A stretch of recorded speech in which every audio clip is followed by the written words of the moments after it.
Mesdames et messieurs, bonjour et bienvenue dans votre émission spécialement de la femme. Oh, ça tombe bien. Nous en profitons pour souhaiter une très bonne fête à toutes les femmes du monde et plus particulièrement nos femmes congolaises, nos femmes fortes, celles qui se lèvent le matin pour aller chercher le pain pour leurs enfants. On vous aime. Nous sommes sur le plateau avec Monsieur Olivier qui est artiste. Monsieur Olivier, bonjour. Bonjour. Nous sommes heureux de vous accueillir chez nous, c'est vraiment un plaisir. Le plaisir est partagé. Je vous ai présenté comme un artiste. Vous pouvez nous parler de... Vous êtes quel genre d'artiste? Vous évoluez dans quel domaine? Merci beaucoup. Olvin Coman, je suis artiste, comme je viens de le dire. Je suis dans la photographie, la peinture et la musique.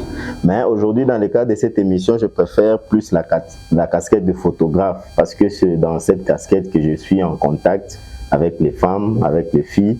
Question de voir ce qui se passe dans leur monde. Ok.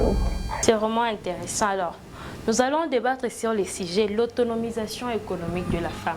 Mais avant d'y aller, Monsieur Olivier, vous êtes un homme. Vous allez nous parler de votre conception de la journée du 8 mars. Pour vous, qu'elle représente cette journée?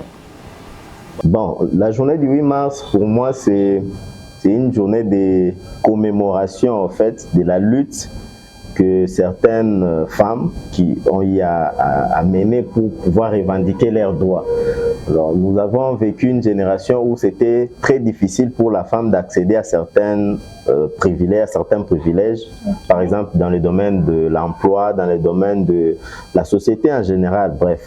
C'est pour ça qu'il y a eu des femmes qui se sont révoltées, qui ont revendiqué leurs droits, allant jusqu'à déterminer la journée du 8 mars comme étant une journée internationale des droits de la femme pour ces revendications-là. Donc vous encouragez les femmes à plus revendiquer leurs droits en se basant sur la journée du 8 mars ou bien tout le mois de mars? Pas qu'un mois, pas qu'une journée, mais tous les jours. À mon avis, la femme devrait fournir un effort de revendiquer ses droits quand ils ne sont pas respectés au jour le jour, ne pas attendre un mois ou une journée quelconque pour pouvoir valoriser la femme ou pouvoir mettre la femme en lumière. Moi, j'estime que la femme devait être mise en lumière tous les jours. Elle-même devait faire cet effort-là de revendiquer quand les droits ne sont pas respectés au jour le jour et non attendre un quelconque jour ou une date quelconque. Ok, merci, c'est vraiment intéressant. Très chers messieurs, nous espérons que vous écoutez la réflexion de monsieur Olivier. C'est tout un homme, ce n'est pas une femme qui vient de dire ça. Et nous allons parler de l'autonomisation économique de la femme. En soi, l'autonomisation économique, c'est l'ensemble des efforts que plusieurs personnes sont en train de fournir en fait que la participation de la femme soit plus respectée et plus considérée dans la société, et plus particulièrement dans le domaine économique. Et aujourd'hui particulièrement, nous écoutons parler de l'entrepreneuriat. Nous allons débattre sur l'entrepreneuriat féminin. Je ne sais pas si vous l'avez remarqué comme moi, mais nous constatons que le monde de l'entrepreneuriat est en train de plus en plus être... En fait, les femmes sont en train de se lancer dans l'entrepreneuriat. Et je ne sais pas, pour vous, quelle serait la cause? En fait, quelle est la motivation qui fait à ce que les femmes soient en train de se lancer dans l'entrepreneuriat? Bon, déjà, je peux dire que c'est le manque d'opportunités. Okay. D'abord, déjà, il y a un déséquilibre dans les marchés d'emploi. Si vous remarquez, dans toutes les entreprises du monde, le taux du nombre de femmes est minoritaire par rapport aux hommes qui travaillent. Ce qui fait à ce que, n'ayant pas eu cette chance-là de faire partie des entreprises, certaines femmes se décident de créer leurs propres entreprises, de créer leurs propres activités, question de devenir indépendante ou de s'autonomiser comme le sujet l'a dit. Oui. C'est vraiment quelque chose que j'aime.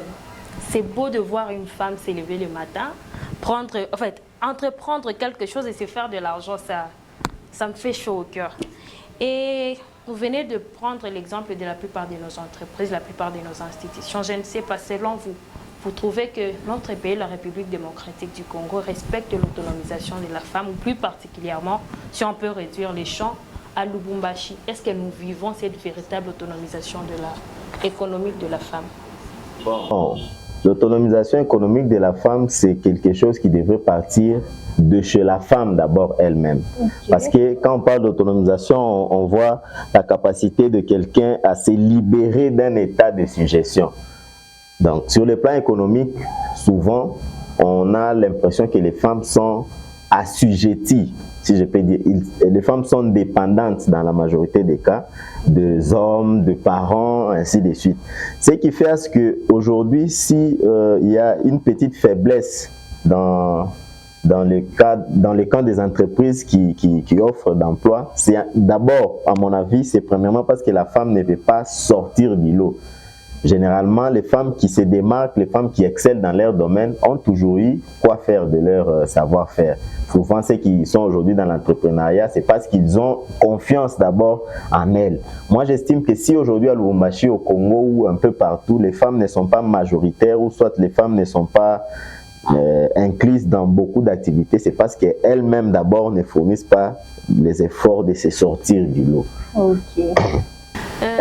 Vous venez de parler de l'indépendance de la femme. C'est vraiment quelque chose qui me fait penser à une autre question qui n'était pas prévue, bien sûr. Et selon vous, quel est l'impact de l'autonomisation économique de la femme dans son mariage, dans son foyer?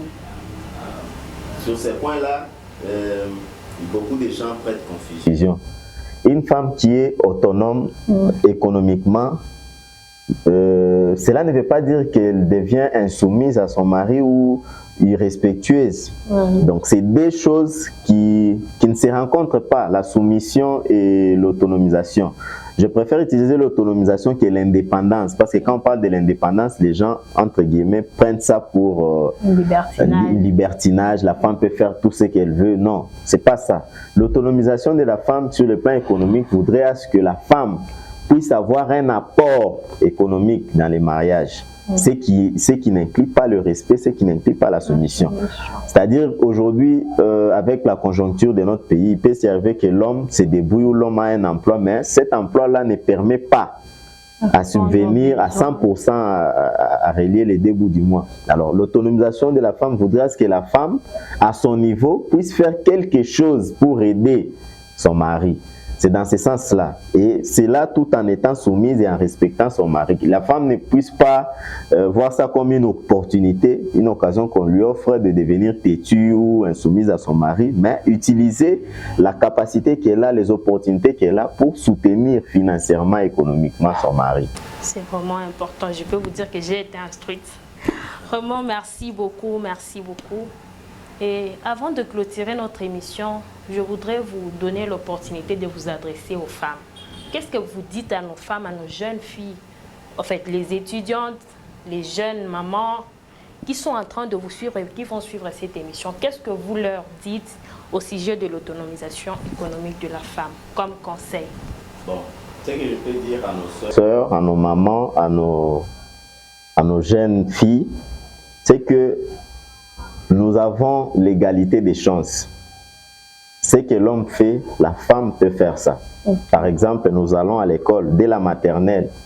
Il n'y a pas que les garçons qui étudient. Les garçons étudient, les filles étudient aussi.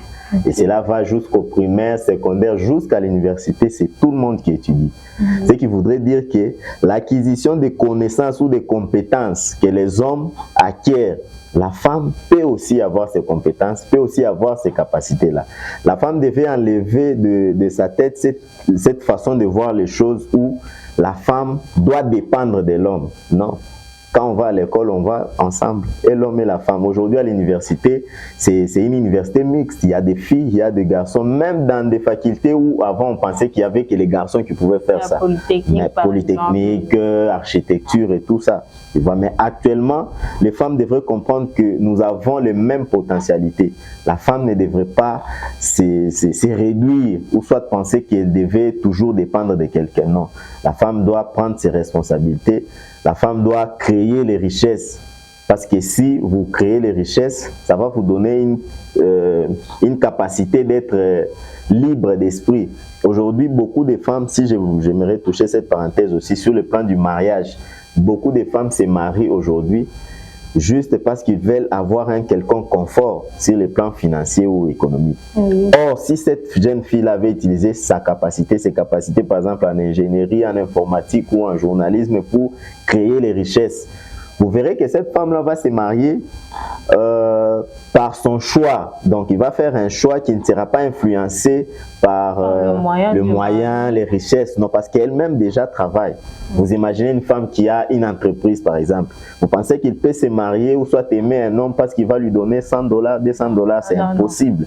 Donc, l'autonomisation de la femme aide à tous les niveaux. Donc, aide dans la famille, et dans la société. Aujourd'hui, déjà au début de l'émission, on a parlé de l'entrepreneuriat ici à Lubumbashi. On remarque que beaucoup de services traiteurs, beaucoup de salons de coiffure, maquillage, c'est des initiatives des femmes. Ce qui montre que les femmes commencent à produire aussi des bons résultats. Et depuis même la Bible, on invite beaucoup de femmes qui se sortaient du lot. Il y a la reine de Saba, à l'époque c'est Salomon, il y a même tout récemment avec Jésus, il y a des femmes qui étaient là, qui annonçaient la bonne nouvelle, ce qui veut dire que les femmes ne devaient vraiment pas se renfermer, mais essayer d'émerger, sortir du lot, essayer de faire quelque chose qui va les rendre utiles à la société. Donc, vraiment, merci beaucoup, merci beaucoup. Très chères femmes, vous toutes qui nous avez suivis, vraiment, j'espère que vous avez été instruites comme moi. J'ai beaucoup appris, très chères femmes, levons-nous et expérimentons l'autonomisation économique de la femme. C'est quelque chose qui sévit tous les jours. Lançons-nous dans l'entrepreneuriat, découvrons nos talents et ça va nous aider à être autonomes. Et malgré ça, comme l'a dit notre invité, que ça ne soit pas une raison pour ne pas être femme soumise au foyer, mais que ça soit une raison pour être une aide, non seulement une aide ménagère, mais aussi une aide financière. Nous vous aimons et prenez soin de vous. Nous vous aimons énormément et bonne fête de la femme à vous. Avant de finir, nous remercions plus particulièrement l'entreprise MK. Suivez-nous sur YouTube, sur Instagram, sur TikTok, nous sommes là. Et suivez nos émissions, c'est sûr que vous serez instruits. Nous vous amourons.